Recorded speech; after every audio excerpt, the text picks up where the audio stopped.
बच्चों, good morning.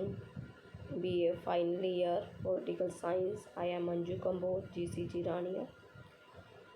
26/4/2021 को हमने क्वेश्चन किया था पीस मेकिंग का, जिसमें मैंने आपको बताया था कि प्रक्रिया शांतिपूर्ण हल करने की क्या है। जिसमें मैंने बताया था तथ्य मूलक विवाद, वैधिक विवाद, नीति संबंधी विवाद।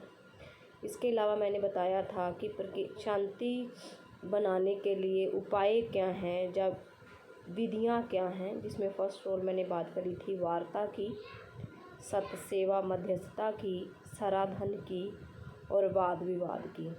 आज की जो हमारी क्लास है वो है 27/4/2021 की। 27/4/2021 की जो कक्षा है उसमें मैं आपको करवाना चाहती हूँ, जो आगे हमारे पॉइंट है, जांच। मैंने बताया कि वार्ता के द्वारा बातचीत, दो राष्ट्रों के बीच विवाद है, झगड़ा है, तो वार्ता या बातचीत के द्वारा उस झगड़े का क्या किया जाएगा, निपटारा किया जाएगा। सेकंड पार्ट में मैंने बताया था मध्यस्थता में, मान लो कि वार्ता या बातचीत के द्वारा दो राष्ट्रों के झगड़ों का जो निपटारा नहीं होता, तो कोई तीसरा कंट्री जो मध्यस्थता की भूमिका निभाएगा, उन दो राष्ट्रों में शांति स्थापित करने का क्या करेगा, प्रयास करेगा। उसके बाद मैंने अगला पॉइंट बताया था आप लोगों को, सराधन में क्या होता है कि सराधन में क्या मैंने बताया था कि एक आयोग होगा, आयोग बनाया जाएगा। आयोग क्या करेगा, जो विवादग्रस्त देश हैं उनकी बातों को सुनेगा और अपना निर्णय देगा। उसको मानना या ना मानना विवादग्रस्त देशों पर जो है डिपेंड रहता है। उसके बाद हमारा जो आज का पॉइंट है वो है जांच। मान लो कि वार्ता के द्वारा, बातचीत के द्वारा भी झगड़े का निपटान नहीं हुआ, मध्यस्थता के द्वारा नहीं भी हुआ, सराधन के द्वारा नहीं हुआ, वाद विवाद के द्वारा भी नहीं हुआ। उसके बाद क्या बैठाई जाएगी, इंक्वायरी बैठाई जाएगी, जांच की जाएगी। इस विधि में विवाद के तथ्यों की क्या की जाएगी, जांच होगी। इस जांच द्वारा उन वास्तविकताओं का पता लगाया जाता है जिनसे विवादी पक्षों के मतभेदों को क्या किया जा सके, समाप्त किया जा सके। अर्थात राष्ट्रों के बीच जो विवाद है उस विवाद की वास्तविकता पर जो है पहुंचा जाएगा कि किस कारण से जो है उन राष्ट्रों में जो विवाद है, जो वार्ता, मध्यस्थता, सराधन या वाद विवाद के द्वारा भी सुलझाया नहीं गया। अतः जांच या इंक्वायरी का मतलब होता है कि दो राष्ट्रों के बीच जो है झगड़े का जो निपटारा है वो जल्दी से जल्दी किया जा सके और विश्व में स्थायी शांति और सुरक्षा को क्या मिले, बढ़ावा मिले। अतः संयुक्त राष्ट्र संघ के चार्ट की अगर हम बात करें तो चार्ट के अनुच्छेद 34 और अनुच्छेद 36 द्वारा सुरक्षा परिषद को ये अधिकार दिया गया है कि वह किसी भी ऐसे विवाद और स्थिति की क्या कर सकती है, जांच कर सकती है जो विश्व शांति के लिए क्या है, संकट है। अतः 1924 में अगर मैं बात करूं तो 1924 में वाशिंगटन में आयोजित समझौते के अनुसार जांच के जो स्थायी आयोगों का क्या किया जाता है, गठन करने का निर्णय लिया गया था। जो वाशिंगटन में 1924 में जो सम्मेलन हुआ था, जो समझौता हुआ था, उसमें जो है एक आयोग बनाया गया था जांच के लिए। और इस निर्णय द्वारा यह भी व्यवस्था की गई कि विवादी पक्ष अपने अपने विवादों को स्थायी जांच आयोग के समक्ष क्या करेंगे, प्रस्तुत करेंगे।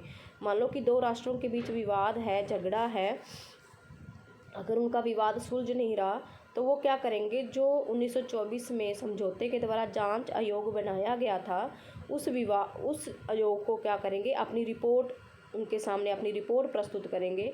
और जब तक आयोग अपना प्रतिवेदन नहीं दे देता तब तक कोई भी विवादी पक्ष जो है युद्ध को आरंभ नहीं कर सकता। मीन्स कि दो राष्ट्रों के बीच झगड़ा है, विवाद है और उनका झगड़ा विवाद युद्ध में बदलने जा रहा है, लेकिन उससे पहले क्या है कि जो आयोग को उन्होंने रिपोर्ट दी, आयोग जब तक उस पर अपना निर्णय नहीं देता, प्रतिवेदन नहीं देता, तब तक कोई भी विवादी पक्ष जो है अपने झगड़े को जो है, जो विवादी पक्ष है वो जो है युद्ध को आरंभ नहीं करेगा। अतः आयोग के लिए अपना प्रतिवेदन जो होता है वो 1 वर्ष के समय में ही प्रस्तुत करना होता है। परंतु अगर विवादी पक्षों की सहमति से प्रतिवेदन प्रस्तुत करने के समय में वृद्धि या कमी की जा सकती है, यानी कि विवादी पक्ष को लगता है कि जल्दी से जल्दी जो आयोग अपना प्रतिवेदन दे तो उसको बढ़ाया भी जा सकता है और उसको कम भी किया जा सकता है। अतः जांच आयोग एवं पूछताछ आयोगों के माध्यम से ही कई विवादों को सुलझाने का क्या किया गया है, जतन किया गया है। एग्जाम्पल के तौर पर सन 1931 में मंचूरिया कांड के लिए राष्ट्र संघ द्वारा लिटन आयोग नियुक्त किया गया था। इसी तरह फिलिस्तीन में अरब देशों और इजराइल के बीच स्थायी शांति की स्थापना कराने के उद्देश्य से भी एक आयोग गठित किया गया था। प्लेनो एवं रिक्स के अनुसार दोनों कार्य तथ्यान्वेषण और मध्यस्थता जांच एवं मध्यस्थता आयोग को भी सौंपे जाते हैं और राष्ट्र संघ की तरह संयुक्त राष्ट्र संघ भी अपने क्षेत्राधिकार में आने वाले जितने भी महत्वपूर्ण विवाद होते हैं उनकी जांच मध्यस्थता आयोग द्वारा नियुक्त करती है। अतः हम कह सकते हैं कि कई राष्ट्रों के बीच जो झगड़े विवाद होते हैं वो आयोग के द्वारा ही क्या किए जाते हैं, सुलझाए जाते हैं जांच के बाद। उसके बाद अगला हमारा पॉइंट आता है पंच निर्णय। पंच निर्णय क्या होता है? कहते हैं कि इस विधि का जो प्रचलन हुआ था वो पाश्चात्य जगत में यूनानियों के समय से ही चला आ रहा है। पाश्चात्य जगत की हम बात करें तो यूनानियों के समय से जो है पंच निर्णय की जो विधि है उसका प्रचलन है। मध्य युग में भी इसका प्रचलन था। ब्रिटेन और अमेरिका में भी 1794 में एक संधि हुई थी, इसे जे संधि की संज्ञा भी दी गई थी। इस संधि द्वारा कई विवादों का समाधान क्या है, पंच निर्णय द्वारा किया गया था। अकेले ब्रिटेन ने 1872 से 1899 तक जो है 30 पंच निर्णय करवाए थे। ब्रिटेन की अगर हम बात करें तो 1872 से लेकर 1899 तक 30 पंच निर्णय यानी कि 30 पंच निर्णय करवाए थे। इस अवधि में यूरोपियन देशों ने 60, लैटिन अमेरिका के देशों ने 50, अमेरिका ने 20। इस विधि के विषय में ओपनहीम ने अपने विचार भी व्यक्त किए थे कि इस विधि या पंच निर्णय का अभिप्राय क्या है, देशों के बीच मतभेद का समाधान वैधानिक निर्णय द्वारा किया जाना चाहिए और यह निर्णय विवादी पक्षों द्वारा निर्वाचित किए हुए एक या कई पंचों के न्यायाधिकरण द्वारा ही किया जाता है और ये अंतर्राष्ट्रीय न्यायालय से क्या होता है, अलग होता है। ब्रोली के शब्दों में मैं बात करूँ तो ब्रोली का भी एक आप उसमें उदाहरण दे सकते हो। पंच और जो न्यायाधीश जो होते हैं दोनों के लिए जरूरी होता है कि वे कानून के नियमों के आधार पर ही निर्णय दें। कानून के नियमों के अनुसार ही वो अपना निर्णय देंगे। उन्हें कानून की अवहेलना करने की निरंकुश शक्ति प्राप्त नहीं होती, वो अर्थात वो निरंकुश नहीं बन सकते। अतः किसी भी देश को अपना विवाद पंच निर्णय के लिए सौंपने या न सौंपने का क्या होता है, पूर्ण अधिकार होता है। परंतु यदि कोई देश अपना विवाद पंच निर्णय के लिए सौंप दे तो उसे पंच निर्णय को स्वीकार करना ही पड़ेगा। परंतु यदि विवादी पक्ष ये अनुभव करे कि पंचों ने किसी दबाव या धोखे से ऐसा निर्णय किया है तो वह निर्णय मानने से इनकार भी कर सकता है। वैसे तो जो निर्णय लिया जाएगा मानना पड़ेगा उस देश को, पंच निर्णय ने जो भी निर्णय लिया, लेकिन विवादी पक्ष को लगता है कि ये निर्णय सही नहीं है तो वह निर्णय को मानने से इनकार भी कर सकता है। पंच निर्णय की सबसे अच्छी परिभाषा जो है हेग अभिसमय 1899 में दी गई है। इसमें क्या लिखा गया था कि पंच निर्णय का उद्देश्य राज्यों के मध्य जितने भी मतभेद होते हैं उनको दूर करना है। अतः विभिन्न राज्यों के झगड़ों को दोनों पक्ष द्वारा किसी पंच को सौंपकर फैसला कराने की जो प्रथा थी वो मैंने पहले भी बताया कि पश्चिमी विश्व में यूनानियों को समय से ही चली आ रही थी। परंतु आधुनिक युग में भी इसका आरंभ जो है अमेरिका और इंग्लैंड के बीच 1794 की जे संधि से हुआ था और इसके बाद विवाचन द्वारा विवादों के समाधान का महत्वपूर्ण जो मामला था अलाबामा क्लैप्स आर्बिट्रेशन है। अतः हडसन ने भी कहा है कि अलाबामा विवाचन सफलता के बाद विवाचन की जो अंतर्राष्ट्रीय क्षेत्र में काफ़ी क्या आई है, क्रियाशीलता बढ़ी है। अतः 1872 से 1899 तक ग्रेट ब्रिटेन ने भी ऐसे 3 पंच निर्णय करवाए थे। अतः 1899 और 1907 के अभिसमयों में पंच निर्णय को अंतर्राष्ट्रीय कानूनी विवादों को हल करने का सबसे अधिक प्रभावशाली और न्यायपूर्ण साधन माना गया है। अतः हम कह सकते हैं कि अंतर्राष्ट्रीय विवादों के शांतिपूर्ण समाधान के अभिसमय की 97 धाराओं में 54 धारा 37 से 90 तक जो धाराएं हैं वो पंच निर्णय के संबंध में ही बताई गई हैं। अतः हम कह सकते हैं कि कुछ विवादों का जो हल होता है वो पंच निर्णय के द्वारा भी किया जाता है। उसके बाद जो हमारा लास्ट पॉइंट आता है न्यायिक समाधान, जुडिशियल सेटलमेंट। इस विधि में अंतर्राष्ट्रीय विवादों का जो समाधान होता है वो अंतर्राष्ट्रीय जो न्यायिक संस्थाएं होती हैं, अंतर्राष्ट्रीय लेवल पर जो बनी होती हैं संस्थाएं, उनके द्वारा किया जाता है। ये कोई अंतर्राष्ट्रीय न्यायालय अथवा किसी ऐसे अन्य अंतर्राष्ट्रीय न्यायाधिकरण द्वारा किया जाता है जिसे विधिवत रूप में गठित किया गया हो। यह विधि कोई लगभग 1 शताब्दी पुरानी है। अतः 1899 और 1907 के हेग सम्मेलन में भी इसका प्रयोग हुआ। और इन सम्मेलनों का उद्देश्य क्या है? किसी अंतर्राष्ट्रीय न्यायालय की स्थापना के लिए विचार विमर्श करके उसे कार्यान्वित करवाना था। प्रथम विश्व युद्ध की समाप्ति के पश्चात 1919 में जो है राष्ट्रसंघ अस्तित्व में आया और इस संघ की प्रस्तावना में 14 में जो है अंतर्राष्ट्रीय न्याय के स्थायी न्यायालय की व्यवस्था भी की गई। अतः सितंबर 1921 और 1922 से लेकर 1940 तक इस न्यायालय के द्वारा अनेक ऐसे अंतर्राष्ट्रीय विवाद जो थे जिनका जो फैसला जो है शांतिपूर्ण तरीके से जो है किया गया है। अतः 1939 में फिर द्वितीय विश्व युद्ध हुआ। ये युद्ध 1945 तक चला। फिर इसकी समाप्ति के बाद यूएनओ की स्थापना हुई। इसके साथ ही अंतर्राष्ट्रीय न्यायालय की भी स्थापना की गई तथा इसे संयुक्त राष्ट्र संघ के एक मुख्य अंग के रूप में स्वीकार भी किया गया अंतर्राष्ट्रीय न्यायालय को। अतः संयुक्त राष्ट्र ने विवादों के न्यायिक समाधान का दायित्व किस पर सौंप दिया? अंतर्राष्ट्रीय न्यायालयों को दे दिया। अतः यूएनओ के चार्ट अनुच्छेद 94 में यह व्यवस्था है कि यूएनओ का प्रत्येक सदस्य यह वचन देता है कि वह किसी भी विवादी होने पर अंतर्राष्ट्रीय न्यायालय के निर्णय को क्या करेगा? मानेगा। जो यूएनओ के द्वारा अंतर्राष्ट्रीय न्यायालय बनाया गया वो विवादों का जो भी फैसला देगा, जो भी निर्णय देगा, उसको क्या करना पड़ेगा? मानना पड़ेगा। अगर यदि कोई राष्ट्र संयुक्त राष्ट्र संघ का सदस्य नहीं है तो भी वह अंतर्राष्ट्रीय न्यायालय की सुविधा का सदस्य बन सकता है, परंतु इसके लिए क्या जरूरी है कि वह देश सुरक्षा परिषद की अनुशंसा पर महासभा के द्वारा जो निर्धारित शर्तें हैं उसको स्वीकार करे। अतः विवादग्रस्त देश स्वेच्छा से अंतर्राष्ट्रीय न्यायालय के क्षेत्राधिकार को स्वीकार करते हैं और अपने विवाद इस क्षेत्राधिकार के अधीन अंतर्राष्ट्रीय न्यायालय में प्रस्तुत करते हैं और वे इस बात की भी घोषणा करते हैं कि वे अंतर्राष्ट्रीय न्यायालय के निर्णय को मानने के लिए क्या होंगे? बाध्य होंगे।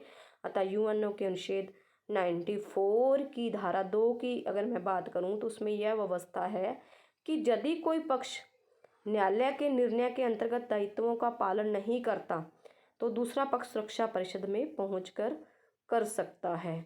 अतः अंतर्राष्ट्रीय न्यायालय आज तक अनेकों ही विवादों का समाधान किया गया है, जैसे करफू चैनल विवाद 1949, विक्टर रोल हया डी ला टोरे विवाद 1951, एंग्लो नॉर्वे मत्स्यगाह विवाद 1951, ऑस्ट्रेलिया न्यूजीलैंड बनाम फ्रांस अणु प्रशिक्षण विवाद 1973, उत्तरी सागर में महाद्वीपीय तट का विवाद 1967।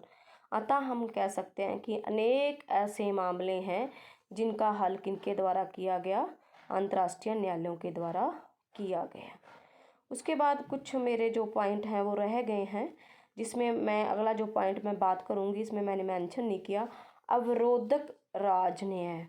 इस विधि का जो प्रतिपादन जो होता है वो संयुक्त राष्ट्र संघ के पूर्व जो महासचिव हैमरशोल्डर थे उनके द्वारा किया गया था और इसका उद्देश्य क्या था? विवाद में तनाव को कम करना था। अतः प्लानो और रिगज ने इस विधि के 4 ढंग बताए हैं अवरोधक राजन्याय की।